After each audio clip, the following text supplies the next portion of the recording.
Who am I? I am nobody, and this is Sober October vlog update number 15. So that means it's the 15th of October, and I'm halfway home, I guess, minus Halloween. But let's just run through the list right quick. Um, Everything's fine. No booze, no weed, no coffee, no energy drinks, no adult materials, no self-gratification. The smoking could be going better. I'm supposed to go up to 90 minutes today, but man, I've already had not half a pack, half a dozen since I got up around 10. It's like 2 in the afternoon, so that's not going well.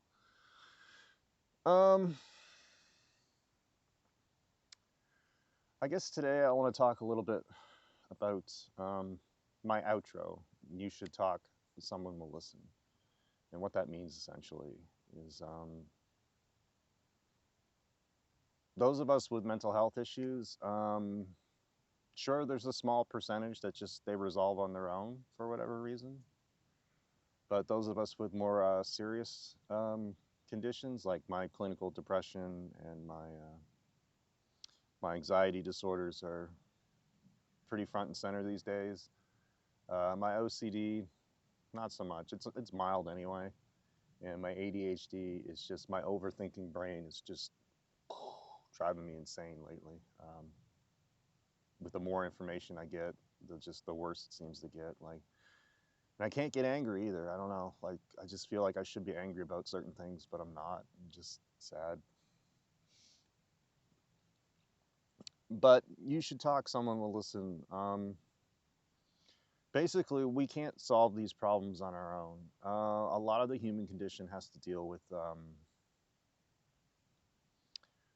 genetically bred tribalism, right? So if you don't have a tribe, or you don't feel like you have a tribe, whatever that may, your definition of a tribe is,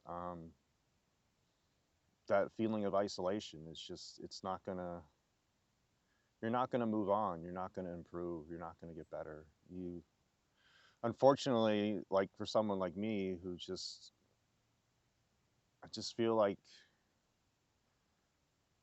given information on people, I could fix anything, or at least, figure out the problem, right? And I'm very good when it comes to people, right? Just clocking them, figuring them out.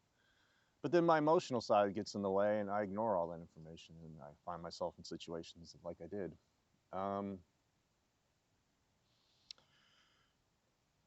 There is exceptions. Like, I'll give you a story from my own personal experience. I used to hoard quite a bit, and I never understood why. And at the start of a 10-month bout of agoraphobia in my 30s, early 30s, which is housebound for those that don't know. You can't leave the house, just terrifying anxiety to go outside, which I guess wouldn't be a problem these days after COVID. Now you can have anything delivered, so that's going to make it even harder for people with agoraphobia to get better, because there's just so little reason to need to go outside for anything these days. But anyway, I was sweeping because sweeping relieved my anxiety at the time. And I kind of had an epiphany, and it took me back to when I was a kid. Um, I always think I was 6, but in hindsight, I was probably 7, maybe 8. And me and my older sister were playing with our toys um, inside of a sleeping bag. And for light, we were using like an overhead garage dome light. I don't know how common they are anymore, but basically it's like you just screw a light bulb into a socket, and there's a metal cage on it, like the front, and then in the back's just a solid piece of metal. And so you can hang it up and direct the light and see what you're doing, right? Well, we were using that for light, and then the babysitter at the time uh, called us upstairs for lunch or something, and I didn't think anything more of it. And we ended up playing Monopoly, and then, hour or two goes by, probably a couple hours, and smoke starts to come up the stairs. And uh, yeah, I didn't turn off the light, and because it's just basically heat inside of a sleeping bag, I set fire to the basement of the house, the sleeping bag, all my toys. I can't remember where my mom was. I think she was working or something. It's hard to remember back then, but I think my father was out at sea or something. He was in the Navy, so Anyway, fire trucks came, they put it out, burned a nice size hole in the bottom of my basement, smelled bad for months. But the thing is, I burned almost all my toys. I destroyed almost all of them. And as a kid, that's pretty traumatic, right? 80s kid at that, right? So toys were your life back then, right? We didn't have internet or any of this other distractions. Like, it was cartoon and toys. And that was it, right? So as I was sweeping, that came back to me. And then I realized, oh, I kind of had an epiphany. That's why I hoard, right? From that traumatic childhood experience of losing everything that I held dear, I just tended to hold on to everything. Now, I'm having another minor epiphany. Maybe that's why I hold on too much to certain people, um, and I can't let go because it's like a burning hole, right?